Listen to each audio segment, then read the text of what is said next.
continuar con nuestro curso. Vamos a hacer el capítulo 10. Vamos a comenzar por la oración, ¿sí? Si les parece bien. En nombre del Padre, del Hijo, del Espíritu Santo. Amén.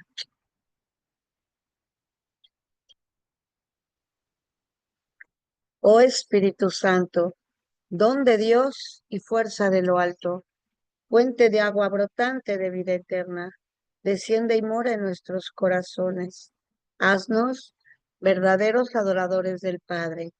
Condúcenos a la plenitud de la verdad. Transfórmanos en testigos de Jesús para llevar su nombre hasta los confines de la tierra. Amén. Muy bien. Gracias. En nombre del Padre, del Hijo y del Espíritu Santo. Amén. Bueno, pues vamos a continuar nuestro estudio del libro de Jesús de Nazaret. Tenemos un tema hoy muy hermoso, el capítulo 10, son las parábolas de Jesús.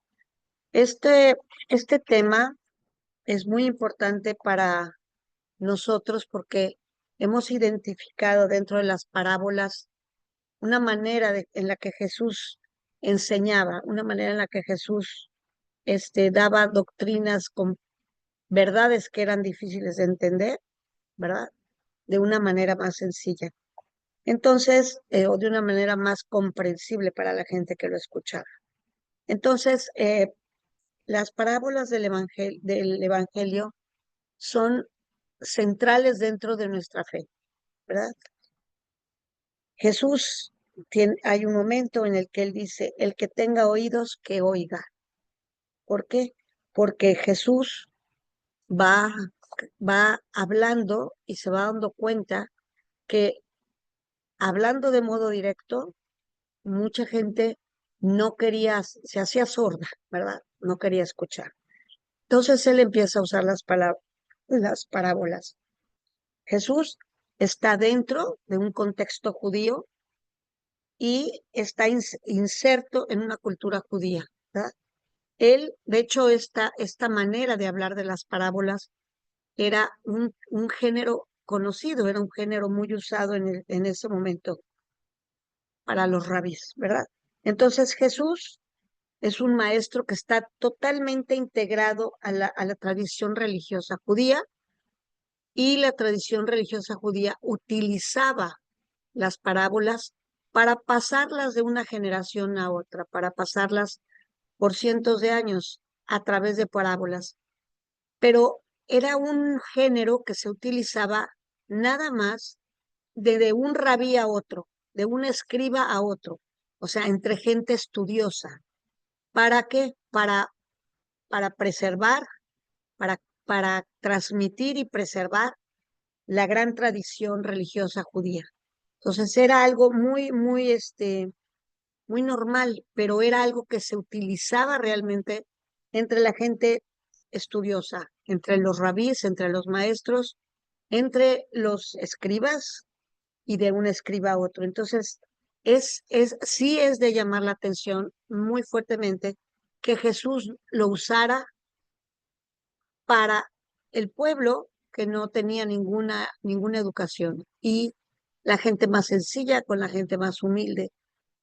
Los rabís que utilizaban las parábolas o los escribas que utilizaban las parábolas siempre nombraban al rabí que les había enseñado esa parábola.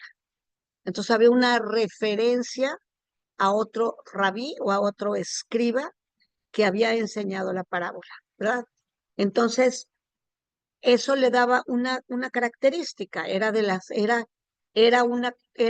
algo sostenido por gente estudiosa, por gente que podía leer, que sabía leer, y que ellos iban transmitiendo esas verdades profundas de generación en generación a través de las palabras, de las parábolas. Jesús habla sus parábolas, dice sus parábolas, pero no se refiere a ningún otro rabí. Él lo hace con una autoridad propia y es una doctrina que brilla por su sencillez, pero sobre todo por una sabiduría. Entonces aquí vemos en las parábolas de Jesús algo particular. Es una doctrina enseñada con autoridad propia de Jesús y con una sabiduría superior, ¿verdad? Una sabiduría superior y propia de Jesús, ¿verdad? Entonces, por ejemplo, entre los saduceos, que fueron el clero que le dio muerte a Jesús, que planeó la muerte de Jesús, y que eran los que formaban el Sanedrín, ellos era común, era una manera en la que ellos preservaban esa religiosidad judía a través de esas parábolas. Pero el caso de Jesús es totalmente diferente porque él ni se refiere a ningún rabí y habla con una autoridad propia, pero además sus parábolas tienen una profundidad excepcional, tienen una sabiduría excepcional. Entonces, Jesús, como hijo del pueblo judío, enseñaba de dos maneras. Enseñaba abiertamente en una oratoria cosas, mm, o sea, abiertamente, claramente, y esa era una manera en la que enseñaba. Y la otra era a través de las parábolas. Jesús inicia de inaugural, cuando él empieza todo su ministerio, él lo inaugura de manera abierta. El reino de Dios está cerca, conviértanse. O sea, verdades contundentes, claras, precisas, donde no había más que entender. Pero al paso del tiempo Jesús empieza a utilizar las parábolas, ¿verdad? Jesús hay cosas que no podía decir abiertamente porque no, o sea, porque él corrió un riesgo de que lo mataran, ¿verdad? Porque estaba diciendo, yo soy el Hijo de Dios, por ejemplo, ¿no? Entonces Jesús empieza a utilizar las parábolas como una manera de enseñanza de gran profundidad y de una manera muy sencilla, ¿verdad? Entonces, la parábola en sí, ¿en qué consiste?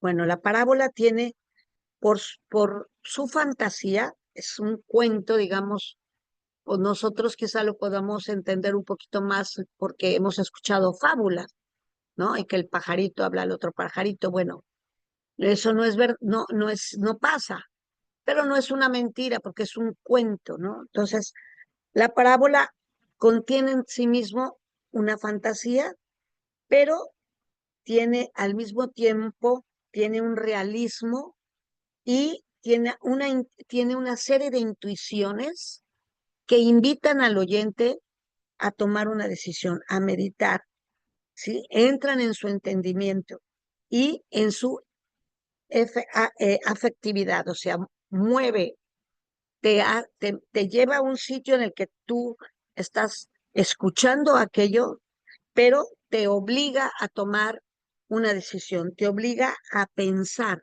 ¿verdad? Entonces, no nada, esa es la primera, digamos, la primera característica, ¿verdad? La segunda, mediante las parábolas, Jesús podía explicar algo personal, enseñanzas de Dios, incluso hablar de su propia persona o de Dios Padre a través de una experiencia por una convicción, ¿sí? En el caso de Jesús, la parábola es para expresar, para comunicar la experiencia propia de Jesús de Dios Padre, ¿sí? Entonces, a través de la parábola Jesús enseña, Jesús da una doctrina, pero de experiencia propia, ¿verdad? De experiencia propia. En tercer lugar, tenemos que la palabra engloba tanto al narrador como el que escucha la parábola. O sea, está hecha de tal manera, el narrador da la parábola y el que oye está ahí siendo parte de aquello que está narrado. Esto es una cualidad muy especial. O sea que establece una corriente entre el narrador y el que escucha la parábola. Hay una conexión, ¿sí? Donde penetran los sentimientos de el locutor y el que oye. O sea, que hay ahí se establece una conexión y esa conexión obliga al oyente a tomar una decisión, porque está él involucrado en aquella narración. Si quieres ponemos a las personitas, Mariela, aunque nada más me vea yo, porque siento que si no se distraen un poquito con los datos. Gracias. Luego tenemos en cuarto lugar que la parábola adquiere una dimensión profunda o te lleva a una dimensión profunda en la que te hace pensar, te suscita a la reflexión, te hace reflexionar, inevitablemente te hace reflexionar y invita al oyente a tomar partido, a tomar una decisión, ¿sí? Y sobre todo a optar por aquello que está oyendo, en el cual él tiene que tomar una decisión, él por, tiene que optar en ese momento por aquella narración en un partido u otro, de una manera u otra, ¿sí?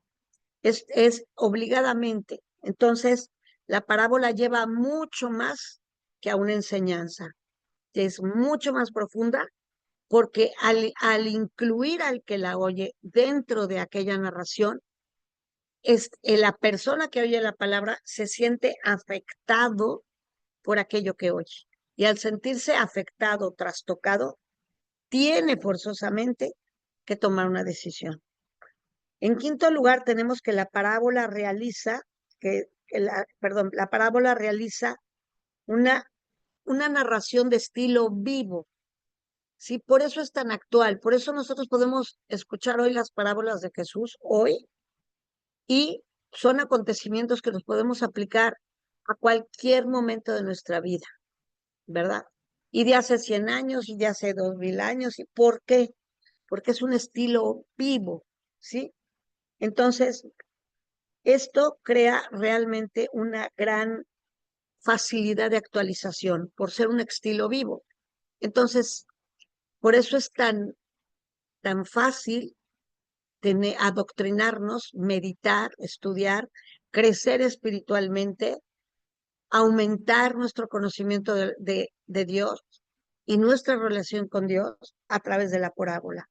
Porque la parábola es como un cuento que va fluyendo y que a través de la narración el oyente se va involucrando en aquello y poco a poco está inmerso en aquella narración y es parte de aquella narración. Entonces, el género literario de la parábola era muy común, como les decía, nada más que no se utilizaba. Nadie le hablaba en parábolas a la gente humilde. La gente que seguía a Jesús, la gente sencilla, nunca nadie les hablaba en parábolas. Bueno, Jesús adoctrina a esa gente que lo sigue con un género literario que estaba reservado para los estudiosos. Y él inaugura con con una gran sabiduría y sobre todo con un gran poder esta manera de enseñar a los humildes, ¿verdad? Entonces, este género en hebreo se llama mashal, ¿sí? Y tiene siempre una narración de carácter ficticio y luego viene la interpretación de la parábola, ¿verdad? Son como esas dos partes. La parte que el narrador expresa de manera ficticia y luego la interpretación.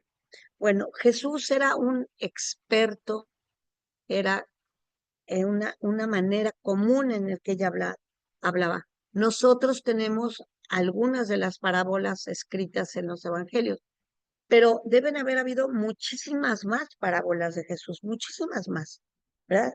Entonces, a la parábola en hebreo se le llama mashalim, mashalim, y el que comunica las parábolas es el Moshel.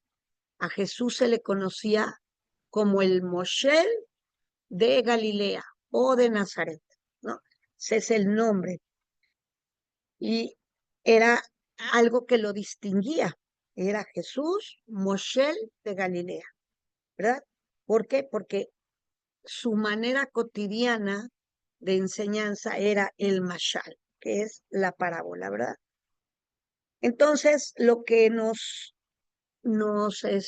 extraña, digamos, o lo que era de extrañar en aquel momento, era que Jesús utilizara ese género literario que no era para los humildes, ¿verdad? Pero nosotros podemos gozarnos en el Testamento con muchísimas parábolas de Jesús que son un sello de la cultura hebrea, ¿sí? Las parábolas eran parte de esa cultura hebrea. Y es curioso porque, pues, todos nuestros evangelios, ¿verdad? Que son toda la enseñanza de Jesús, tienen esta gran distinción de tener este género común hebreo y que Jesús, como buen judío, sabía utilizarlo muy bien, ¿verdad? Entonces, guarda dos partes, que es la primera parte que es la narración y la segunda parte es la interpretación. El tercer punto al que vamos a pasar es cómo eran las parábolas en el tiempo de Jesús. Entonces, ya les expliqué un poquito esto, que se dirigía en el tiempo, o sea, Jesús en particular, él se dirigía a las multitudes, a un público en general, gente que no sabía leer, pero que tenía que transmitirle las grandes verdades de Dios Padre y del reino de Dios, las grandes verdades del reino de Dios, de una manera que ellos pudieran comprender, ¿no? Era tanto a la insistencia de la narración en parábola de Jesús, que los apóstoles en un momento le dicen, bueno, pero ¿por qué les hablas en parábolas? ¿No? Y le hacen esta pregunta a Jesús. Y el, eh, el, el- la predicación de Jesús va a ser por estas parábolas para que la gente tenga varias ganancias, digamos así, ¿no? La principal, que pudieran entender aquello que era muy difícil de comprender como el reino de Dios. El reino de Dios es un concepto muy complicado de abarcar, muy difícil. El padre Carrillo nos decía, yo puedo tratar de definir el reino de Dios y puedo empezar a escribir y acabo haciendo un libro. Es tan vasto, es tan grande que no puedo hacer una definición del reino de Dios. Es algo tan grande. Podría ser un libro porque empezaré a decir todo lo que Jesús decía a través de sus parábolas, el reino de Dios es esto, el reino de Dios aquello, pero no lo podemos limitar a una expresión, a una definición, porque es enorme. Y esta verdad que Jesús quería transmitirles, la manera más, más fácil, la manera más, pues más sencilla, perdón, más sencilla era a través de las parábolas. Entonces, la finalidad de la predicación de Jesús en parábolas era, primero, que ese género literario que es enigmático y profundo puede, puede darnos a conocer grandes verdades. Lleva oculto en medio grandes verdades que nos hacen pensar. Después, otra razón es porque es un género que manifiesta una verdad, ¿verdad? Para algunos teólogos podrían decir, es un poco oscuro porque no manifiesta toda la verdad, sino solo una parte de la verdad. Pero bueno, eso, gracias a Dios, no, ha sido una opinión nada más, ¿verdad? Otros piensan que el género literario, de este género de la parábola, tiene una finalidad muy concreta. Es un género claro y en sí mismo es apto para hacer comprender muy fácilmente una verdad muy difícil de comprender. Y es esta la última definición que les di, con la que nosotros nos vamos a quedar. Es una manera, es un género literario que es muy claro y que profundo, corto, corto, pero en sí mismo nos lleva a comprender las verdades más difíciles de una manera más fácil, ¿verdad? Y meditar en ellas y pensar en ellas. Hay dos hipótesis acerca de cuál era la finalidad de que Jesús hablara en parábolas. Una hipótesis es la hipótesis del castigo, que gracias a Dios pues no ha tenido mucha respuesta. Y entonces, y esa hipótesis se basa en una respuesta que Jesús dice, dio diciendo, les hablo en parábolas porque aunque tengan oídos no oyen, ¿sí? Que corresponde a un texto de Isaías, ¿no? Ahí Isaías está hablando con Dios y entonces está abogando por su pueblo y le dice, ándale, ve y háblales, pero aunque les hables, o sea, sus oídos están cerrados y no va, o sea, aunque te oigan, no van a oír. Entonces, un poquito ahí es que está esta tesis del castigo. Como no me quieren entender directamente lo que les digo, yo les estoy dando a conocer a una verdad de una manera abierta y clara, así, tal cual, ¿no? El reino de Dios es así, es así. Pero como no me quieren entender, como no quieren aceptarlo, cuando se los digo claramente, entonces lo digo en parábola. Pero esa hipótesis ha sido realmente hecha a un lado porque no es, realmente no tiene argumentos, ¿verdad? ¿Cuál es la tesis que ha sido aprobada y que nosotros vamos a seguir? La tesis de la misericordia.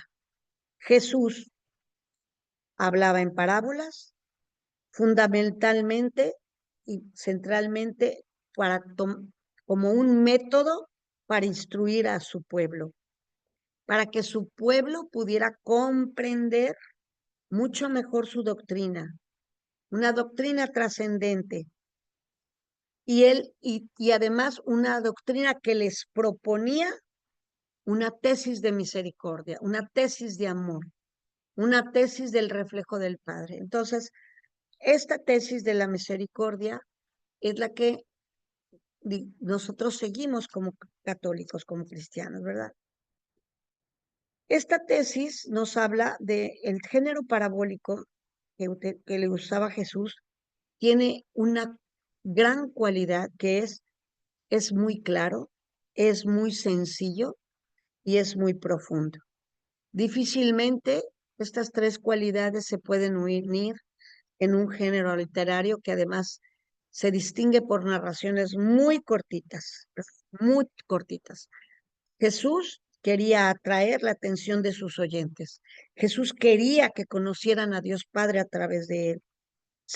Jesús quería que la gente sencilla, que la gente humilde, la gente pobre, pudiera entender quién era Él, quién era Dios Padre y cómo era el reinado de Dios. Y entonces tomaba este género y lo utilizaba con claridad, con sencillez y con profundidad, ¿verdad? Uno de los temas más importantes en las parábolas de Jesús fue el reino de Dios. Era un tema central en sus parábolas. ¿Por qué? Porque es el reino de Dios algo central en cuanto a entre más conozcamos nosotros el reino de Dios y más entendamos el reino de Dios, mejor podremos vivir y trabajar para el reino de Dios. Y él quería eso, quería que todos conocieran el reino de Dios y quiere hoy, ¿verdad? Que todos conozcamos el reino de Dios, trabajemos para construir el reino de Dios. Eso es muy importante, que trabajemos para construir el reino de Dios, ¿verdad? Entonces, Jesús quería dar una enseñanza del reino espiritual, un reino oculto, ¿sí? Pero que se hace presente en el mundo a través de la experiencia con Dios. Entonces es muy, muy hermoso esta idea. Y de una manera escondida viene ese mensaje profundo, ¿no? Es como la parábola que podemos recordar de la levadura, ¿no? Es aquello que está escondido en la masa, pero va a hacer lo que va a hacer crecer la masa, ¿no? Entonces, es esta herramienta poderosa para mostrar un reino espiritual que no se ve, como la levadura que no se ve, pero que dará grandes frutos. Y aunque está oculto y es misterioso, tiene una gran, gran influencia en aquel que lo escucha, ¿verdad? Y puede estar presente en el mundo de hoy. Podemos comprender hoy el reinado de Dios a través de esas palabras de Jesús, parábolas de Jesús, porque como les decía, es un género actual en el que podemos meditar ahora y hacer que esa semilla de comprensión vaya creciendo cada vez más y cada vez más, ¿verdad? Entonces, eh, pues nosotros hoy podemos retomar las parábolas como una forma de crecimiento espiritual. En el Evangelio de San Juan, solamente una vez se habla del reino de Dios. San Juan no habla del reino de Dios. Solamente una vez San Juan menciona cuando Nicodemo va y busca a Jesús. Sin embargo, en Mateo, Marcos y Lucas, el grito inaugural de Jesús es el reino de Dios, el reino de Dios, el reino de Dios, ¿verdad? Pero para San Juan, que escribió su evangelio al último, en el año 90 más o menos, el reinado de Dios es la vida de Dios en nosotros, la vida que Dios, a través de nuestro bautismo, ha sembrado en nosotros y es la vida eterna, la vida divina, pero no cuando muramos, no, ya, es la vida eterna, la vida divina desde hoy, que a través de nuestro bautismo nosotros recibimos y hacemos crecer, ¿verdad? Entonces, es una, para San Juan es una comunicación de la vida divina. O sea, eso es lo que Jesús nos enseña a través de las parábolas y es una comunicación. Y el reinado de Dios viene a quedarse en nosotros, a crecer en nosotros, ¿verdad? Y es esta comunicación de la vida divina que entra en la persona hace crecer esa vida divina a través de esa relación con esa vida divina, ¿sí? De la gracia, de estar en gracia, ¿verdad? En cambio, en San Lucas, bueno, Lucas es el maestro de las parábolas. Él es el que más parábolas tiene 15 parábolas. Y luego viene Mateo y Marcos. Mateo y Marcos escriben sus parábolas, pero aquí hay algo importante. Cuando escribe su Evangelio Mateo, ya había algunas personas que habían escrito libritos, pequeños libritos, con las narraciones de Jesús, con las parábolas de Jesús, como para conservarlos. Ya había gente que escribía esas parábolas y las quería conservar. Y cuando se escribe el Evangelio de Mateo, cuando Mateo escribe su Evangelio, él toma estos libritos, ¿verdad? Que ya circulaban, por decir así, de pequeños escritos de las parábolas de Jesús. Él los toma y toma esos libritos y los inserta en su Evangelio. Entonces, sigue digamos, aquellos que ya habían escrito parábolas. Y luego Marcos sigue a Mateo. ¿Se acuerdan que Marcos siempre sigue a Mateo, verdad? Entonces, de esta manera es que llegamos a tener en el Nuevo Testamento 45 parábolas clásicas, ¿verdad? Clásicas. Entonces, la parábola eh, que puede ser el barco ahorita que nos sirve muchísimo, es una parábola, la parábola del remiendo del paño, ¿sí? Del vestido viejo con el vestido nuevo. Y luego viene eso, la comparación de los odres. Más adelante dirá Jesús, un odre, el vino nuevo no puede estar en odres viejos, tiene que estar en un odre nuevo. Pero esta parábola de no se remienda un vestido con una tela nueva, ¿verdad? ¿Por qué? Porque se rompería. Entonces, ¿esto qué nos da bien? ¿Qué nos está diciendo Jesús? Que Él trae una nueva doctrina que no puede encajarse dentro de la doctrina del Antiguo Testamento, no puede, porque es una doctrina nueva, ¿sí? Y es ese vino nuevo que tiene que entrar en odres nuevos. Y el Antiguo Testamento ya son odres viejos, ¿verdad? Entonces no cabe.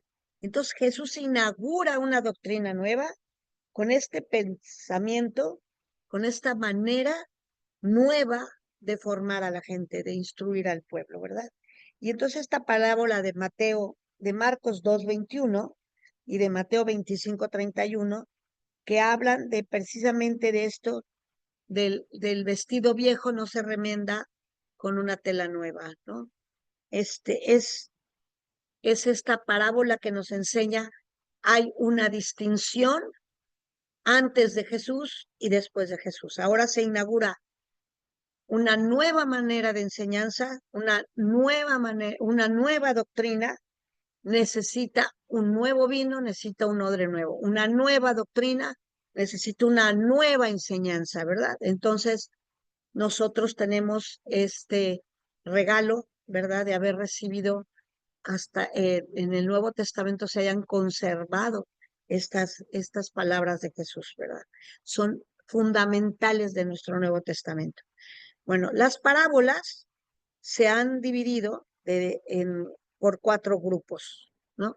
El grupo más importante, más grande, pero sobre todo más importante, son las parábolas que llamamos parábolas escatológicas, que son las que hablan del reino de Dios. El reino de Dios ya llegó, el reino de Dios está aquí, el reino de Dios es así, son las parábolas del reino de Dios. El segundo grupo es parábolas de la conducta de Dios con el hombre, o sea, cómo trata Dios al hombre, ¿verdad? Cómo es ese, esa invitación de Dios al hombre, ¿no? Y ahí podemos recordar el banquete donde el hombre rico hace un gran banquete e invita a gente rica, pero no llegan.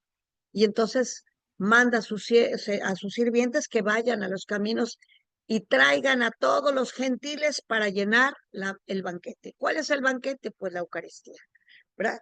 Entonces, ese es otro grupo. Luego, las parábolas sobre los deberes del hombre con Dios, ¿sí? Y ahí viene la parábola de los talentos, ¿verdad? Y el fariseo y el publicano. Luego viene el cuarto grupo, que es las parábolas sobre las obligaciones del hombre con su prójimo, ¿verdad? Esto es muy importante, sobre todo si recordamos el Padre Nuestro, donde se menciona el perdón al prójimo, ¿verdad? Entonces, estos cuatro grupos se colocaron, estos cuatro grupos los he colocado por temas, se dividieron por temas, o el Padre Carrillo los dividió por temas. Ahora, según por la colocación en los evangelios, tenemos 5 grupos, ¿sí? El primer grupo son los discursos el discurso de las parábolas del sembrador, las parábolas de la lámpara, la parábola de la medida, la parábola de semilla que crece en secreto, el grano de mostaza y el trigo y la cizaña, la parábola de la levadura, la parábola del tesoro, la parábola de la perla y la parábola de la red. Bueno, esas parábolas que les acabo de mencionar son parábolas que se unieron o digamos se colocan aquí por este, el tema que está,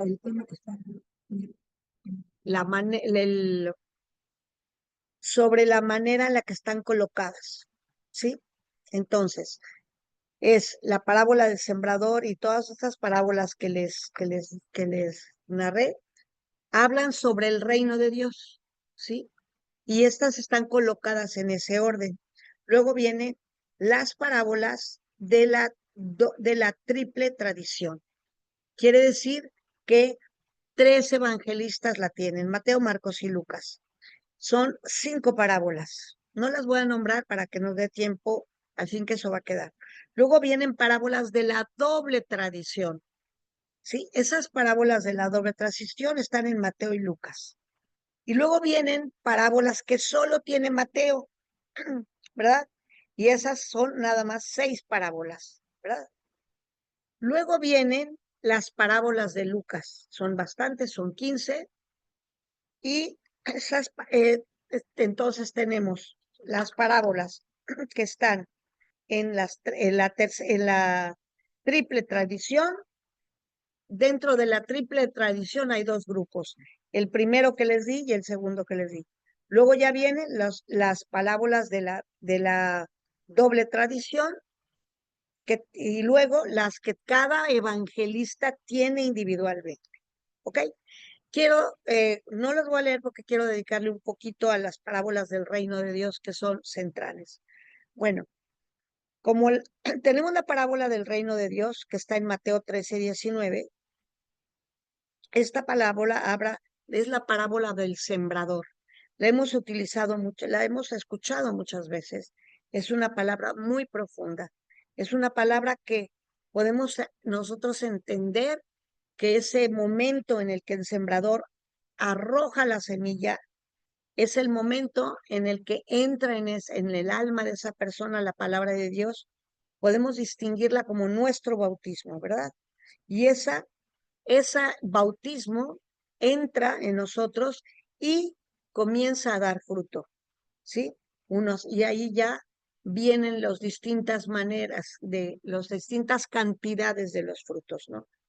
Y en unos da el 100%, en otro el 20%, y así va Jesús especificándonos de una manera muy concreta cómo esa semilla que cae en nuestro bautismo puede dar frutos mucho más grandes o más pequeños, tanto dependiendo de cómo nosotros hagamos crecer esa semilla, como de la gracia. Esto es importante.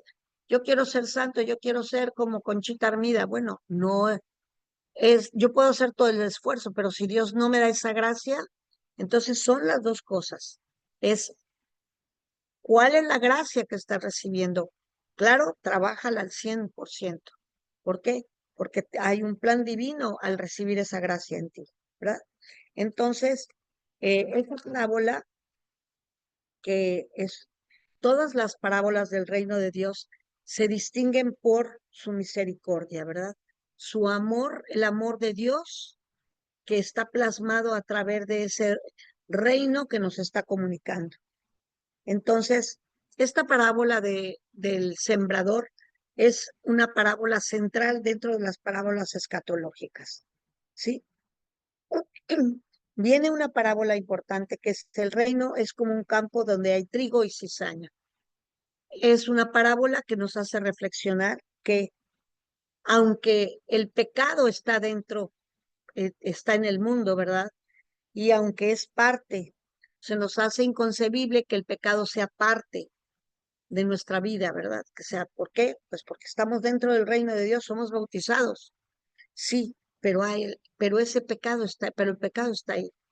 Pero en Jesús, en esta explicación del trigo y la cizaña, es realmente un acto de misericordia. Jesús siempre espera nuestra conversión. Dios espera siempre la conversión de esa cizaña, y la deja esperando esa conversión oportuna. Para el que no la ha tomado antes, Dios sigue esperando en esa conversión, y crece el pecado, pero está también la gracia. Y entonces, en ese ejemplo, en esa parábola donde pone Jesús es, hay que tener misericordia. Ciertamente la maldad no puede, no viene de Dios, pero la misericordia de Dios espera, de tal manera que permite que el trigo sea abundante y sea dorado y se distinga de la cizaña que se vuelve negra cuando madura. El trigo se vuelve dorado, la cizaña se vuelve negra al madurar. Entonces podrá ser distinguida, ¿verdad? Entonces es una parábola muy hermosa de misericordia. Luego viene, el reino de Dios es como un grano de mostaza. Yo creo que esta parábola seguramente nos la explicaron muy bien cuando estábamos en el catecismo de chiquitos, ¿no? Porque es una parábola que central para un niño que tiene que entender que en ese momento quizás solo está recibiendo una semilla pequeña, pero en la medida que él riegue esa semilla, crecerá un árbol enorme, el más grande de los árboles, ¿no? Y que nosotros deseemos, es una parábola como una gran expresión de humanidad y de además que los que son humildes y siguen trabajando porque esa semilla crezca, y lo siguen haciendo de una manera constante, ese reino de Dios será ese gran árbol que esa persona podrá cobijar a muchas otras personas, ¿verdad? Ese gran árbol donde dará cobijo a muchas aves. ¿Por qué? Porque ha hecho que crezca en él, ¿no? Y eso a mí me encanta esta parábola porque me hace reflexionar en los niños que llegan a ser sacerdotes, ¿no? A cuántas, ese árbol que ellos han hecho crecer a través de su fe, a través de su amor a Dios, son unos árboles enormes que nos cobijan a todos los pajaritos que llegamos a ir heridos, ¿no? Entonces a mí esta imagen me encanta, ¿no? Y ahora que estamos en un momento de la iglesia tan importante, pues como agradecer ese cobijo que la iglesia da a todos sus fieles. En este momento, pues al Papa Francisco que cobijó a tantos feligreses y así a todos los papas que han hecho crecer este amor a Dios tan fuertemente que han hecho un árbol que puede cobijar a miles de personas, millones, ¿no? Los papas millones y los sacerdotes pues también a miles de personas. Entonces, es una parábola profundamente, eh, ¿cómo se les puede decir? Alentadora, ¿verdad? Y que nos da esa alegría de saber que hay una oportunidad de cobijar a muchos si yo hago que esa semilla crezca. Después viene la semilla, el reino es como un poco de levadura, ¿no? Es muy bonita esta parábola porque encierra, dice que la levadura queda ahí en secreto, ¿no? Y esto nos recuerda mucho la iglesia doméstica, cómo en la casa debe haber esa levadura, ¿no? eh, que hace que los hijos, el matrimonio vaya creciendo, hacer creciendo esa masa y esa levadura, a pesar de que no se ve, que está ahí escondida, pero el testimonio de los papás, pero la gracia de Dios que Dios infunde. La levadura es esa gracia que Dios infunde en la familia, ¿verdad?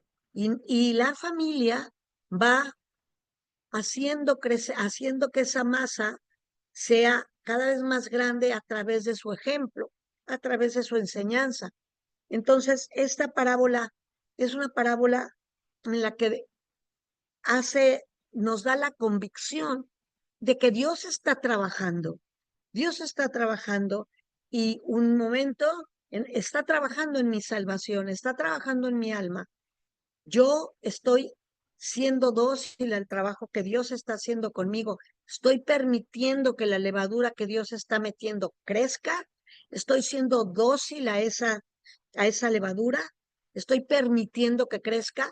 No sé si alguna vez les ha pasado que hacen pan y y no lo hice. Y antes de que esté listo, bueno, a mí me pasó una vez con mis hijos, estábamos haciendo cuernos, estaban tan desesperados y no la dejamos crecer, lo que tenía que crecer, y nos salieron horribles, ¿no? Entonces, es como este, tener esa fe, esa esperanza de que aunque yo sepa que me falta mucho por conquistar en mi vida espiritual, yo sé que Dios, yo sé que Él está trabajando en mí y está sembrando esa levadura para que yo en un momento me regocije al ver esa levadura crecer, ¿verdad?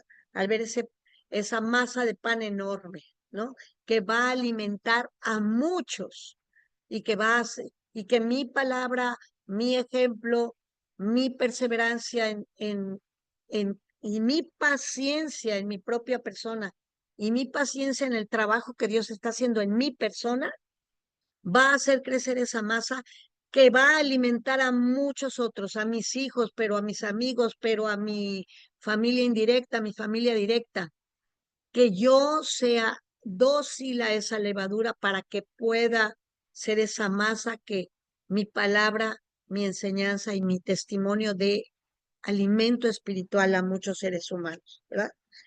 Luego dice, el reino de Dios es como un tesoro escondido, ¿sí? Esta parábola al padre le gustaba mucho, ¿no? Porque él lo asemejaba con las personas que de pronto llegábamos a su clase, yo me incluyo, sin la más mínima idea de que aquello era un momento crucial en mi vida y sobre todo y especialmente era un momento en el que yo iba a dar un brinco espiritual, en un momento, en un kairos en mi vida, y que ese tesoro escondido lo iba a ir descubriendo, pero que llegábamos a clase de Biblia sin la más mínima idea de la grandeza que íbamos a recibir ahí si nos quedábamos, si tomábamos ese tesoro escondido, ¿no?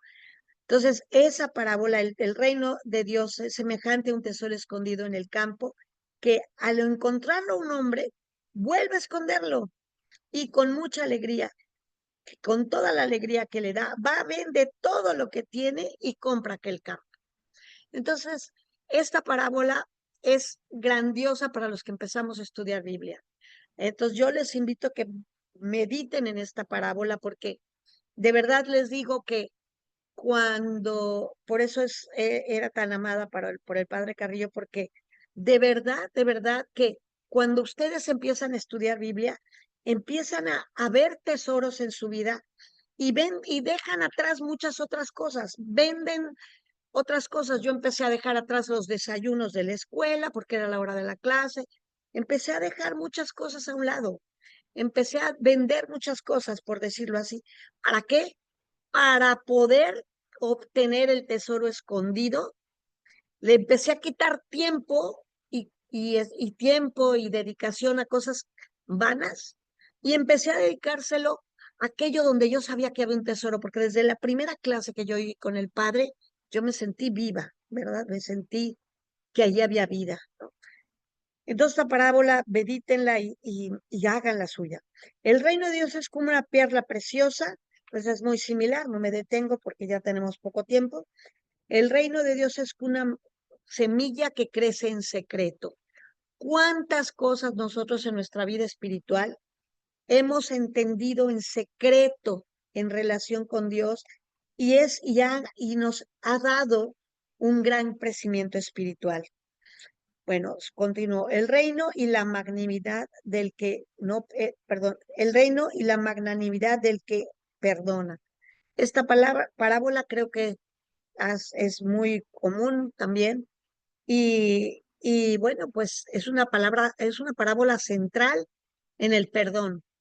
El rey le perdona, el súbdito no perdona una deuda menor y lo mete a la cárcel y como ya no va a poder tener con qué pagarla, se va a quedar ahí. Entonces, es una parábola muy fuerte que nos hace reflexionar sobre el perdón. Si yo no tomo en serio el perdón en mi vida a todo el mundo, pues estoy consiguiéndome la cárcel, ¿no? O el infierno, ¿verdad?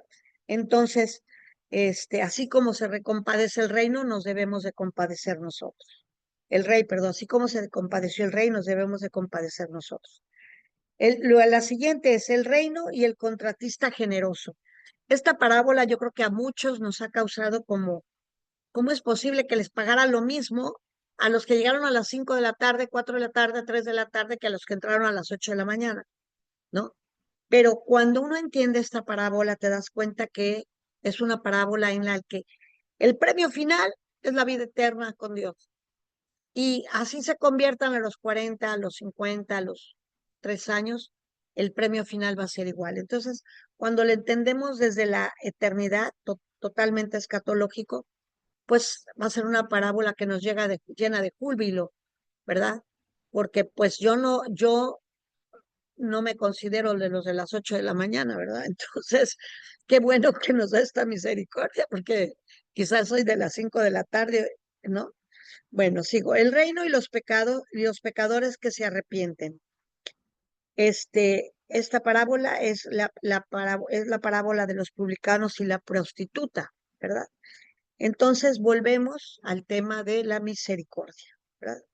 Eh, la siguiente parábola es el reino y el banquete de bodas. Esta es una parábola que viene unida a dos parábolas. El padre Carrillo nos decía que no entendía por qué no la habían dividido como realmente eran dos, ¿no? Ahora, tenemos que entender que todo este capítulo de las parábolas, tanto en Marcos como en Mateo, y todo este aglutinamiento de parábolas en Lucas, Jesús no las dijo así una tras otra, no, se hizo un compendio, ¿verdad? Se juntaron, se amontonaron y todas las pusieron en un capítulo Mateo, en otro capítulo Marcos y Lucas. Pero en realidad fueron enseñanzas que Jesús fue dando poco a poco a través de su vida, poco a poco, y que a lo largo de su ministerio dio muchísimas más parábolas. Pero ustedes se fijan, y cada una de estas parábolas encierra muchísima enseñanza, no nada más misericordia, por ejemplo, en alguna de ellas, sino también puede ser paciencia, también puede ser esperanza, también puede ser servicio, en fin, cada parábola encierra un tema central, sí, pero conlleva muchas otras cosas, ¿no? Por último, tenemos la parábola y el producto de los talentos. Esta parábola es una parábola, pues, para los que servimos, los por que de alguna manera hemos tenido el privilegio de estar sirviendo a Dios, es una parábola que de verdad tenemos que tenerla en el corazón. ¿Cuántos talentos me has dado, Señor? ¿Y cuántos talentos te voy a devolver el día que esté en tu presencia y extienda mis manos? ¿10 talentos? ¿100 talentos? ¿1000 talentos?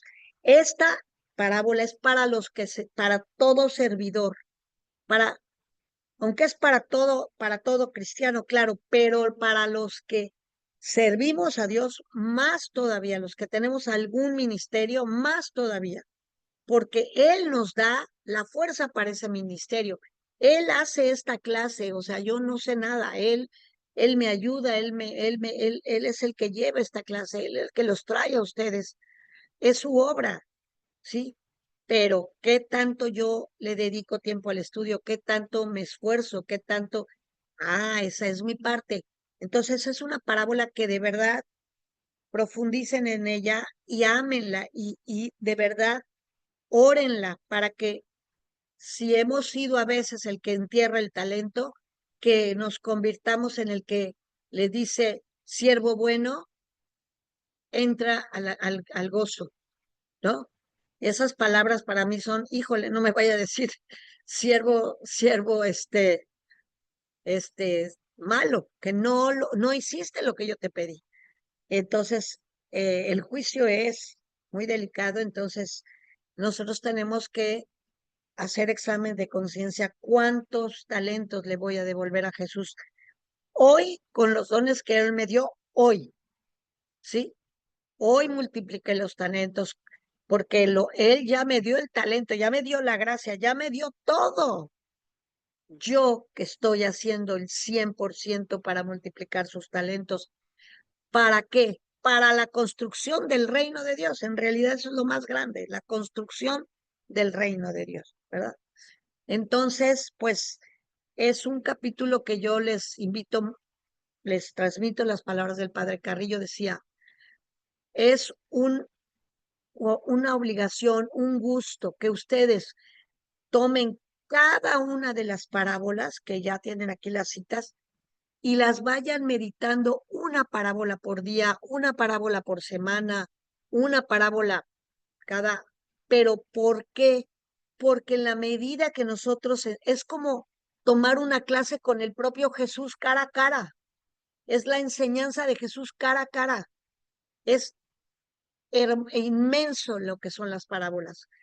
Y creo que muchas veces no las apreciamos, las oímos en misa, las oímos en el catecismo, pero no nos sumergimos en cada parábola. Y cada parábola es una escuela totalmente cristológica, totalmente de Jesús hacia nosotros. Entonces, no desaprovechemos la oportunidad de saborear y meditar y hacer nuestras cada una de las parábolas, ¿verdad? Me voy a ir directo a la oración porque ya son las 8.